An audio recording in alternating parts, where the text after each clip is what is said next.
আমার আলোচ্য বিষয় ছিল মানুষের মৃত্যুটাই তার কিয়ামতের দিন। মৃত্যুর সময় কি হয়? আল্লাহ তাআলা কোরআনে বলছেন, তোমার দেহ থেকে রুহটা বের করে নেওয়া হয়। এই রুহ কিন্তু এই দেহ থেকে বের হতে চায় না, সেটাও আল্লাহ তাআলা বলছে, উল্লেখ করছে যে মানুষ এই এই মরতে চায় না, বা দেহ থেকে এই রুহ বের হতে দিতে চায় না, ধরে রাখতে চায়। কিন্তু যেহেতু আপনার হায়াত শেষ, এই রুহ থাকবে না, আল্লাহ তাআলা নিয়ে যাবে। তখন ভীষণ কষ্ট হয়। এই কষ্টের কোনো শেষ পরিসীমা নাই। যেটা তখন আল্লাহ তাআলা, কোনো জ্ঞান থাকে না মানুষের, কথা বলার জ্ঞান, শোনার জ্ঞান, দেখার জ্ঞান কিছুই থাকে না, পঞ্চ ইন্দ্রিয়ের জ্ঞান কিছুই থাকে না। পঞ্চ ইন্দ্রিয়ের জ্ঞান বলতে যা বোঝায় কিছুই তার থাকে না। ফলে সে তার এটা একা একাই ভোগ করে, একা একাই বুঝে, তার সেন্স অফ এটা থাকে, যেহেতু তখনও মৃত্যু হয় নাই, সেই জন্য তার সেন্সটা সে ঠিকই উপলব্ধি করে।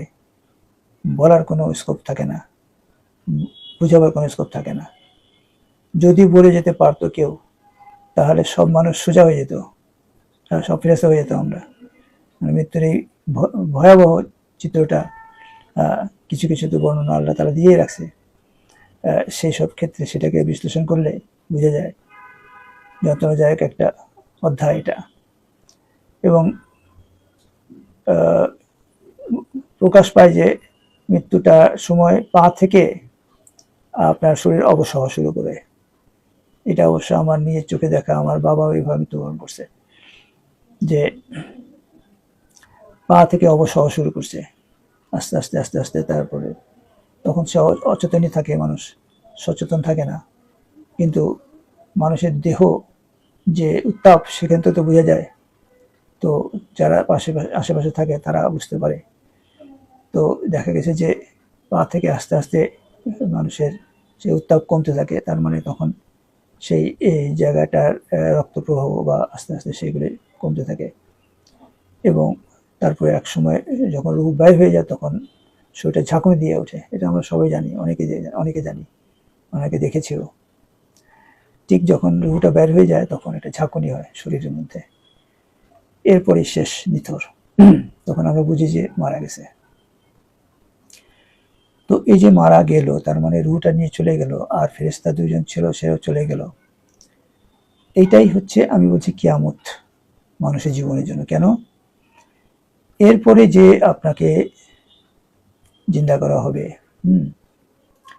কিয়ামতের মাঠে, বিচার দিবসের মাঠে, তখন তার মধ্যে তো সব শেষ, করণীয় শেষ। এক হলো যে আপনার জীবনের যে জীবন মৃত্যুর যে যন্ত্রণা, এটা ভোগ করা শেষ। এবং আপনার যে পাপ পুণ্যের হিসাব, সেটা নিয়ে যে জমা হয়ে গেছে, সেটাও শেষ। এখন আল্লাহ তাআলা কেবলমাত্র ওই কিয়ামতের দিনে আপনাকে জীবিত করে আপনার ডান হাতে বা বাম হাতে আপনার আমলনামা দিয়ে দিবে।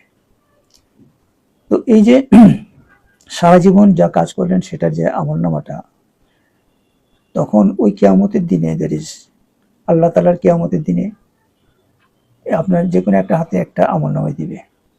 তখন দুই কাঁধের দুই ফেরেশতা আসবে না, এক ফেরেশতা আসবে। যদি আপনি ভালো কাজ করেন থাকেন, তাহলে সেই ইল্লিন থেকে সেই ফেরেশতা এসে আপনাকে ডান হাতে আমলনামা দিবে। আর যদি খারাপ কাজ বেশি করে থাকেন, তাহলে সেটা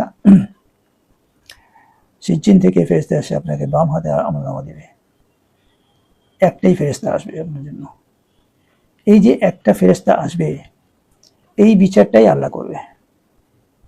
আল্লাহ ওই বিচার দিনে আইসা সবাইকে ডেকা, এই মুসল্লি তুমি কি করছো, কত ওয়াক্ত নামাজ পড়ছো, কয়েকবার হজ করছো, এইগুলো কথা জিজ্ঞাসা করবে না ভাই।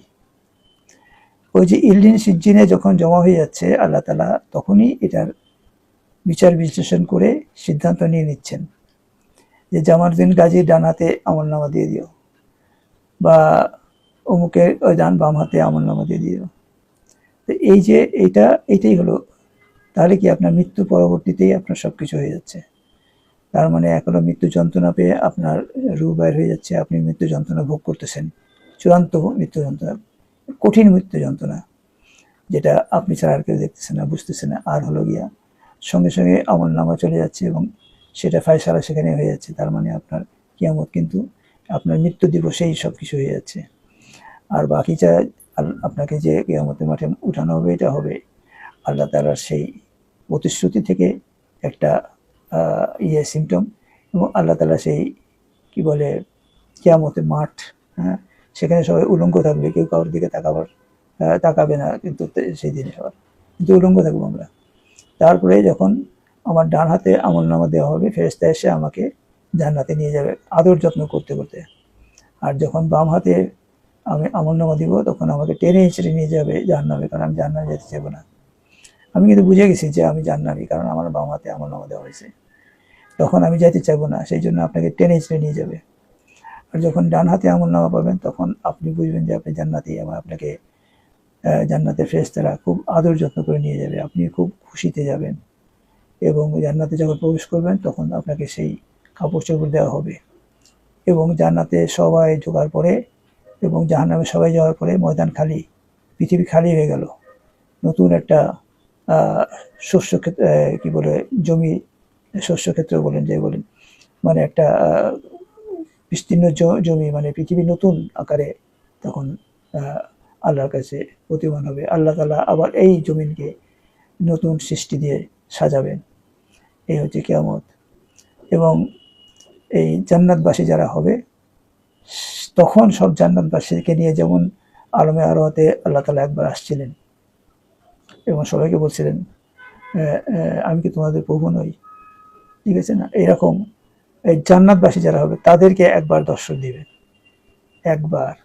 ওই দর্শনেই আপনার সব জান্নাতীরা এত খুশি হবে যে সারা জীবন যে পরিশ্রম করছে আল্লাহর কে পাওয়ার জন্য, যে ইয়ে করছে, পুণ্য কাজ করছে, আল্লাহ তাআলার কে দেখার জন্য কত সাধনা করছে, সবকিছু করছে না। তো ওই একদিন আল্লাহ তাআলা জান্নাতবাসীদের দেখা দিবে, এবং তখন কি বলবে আল্লাহ ভালো জানেন।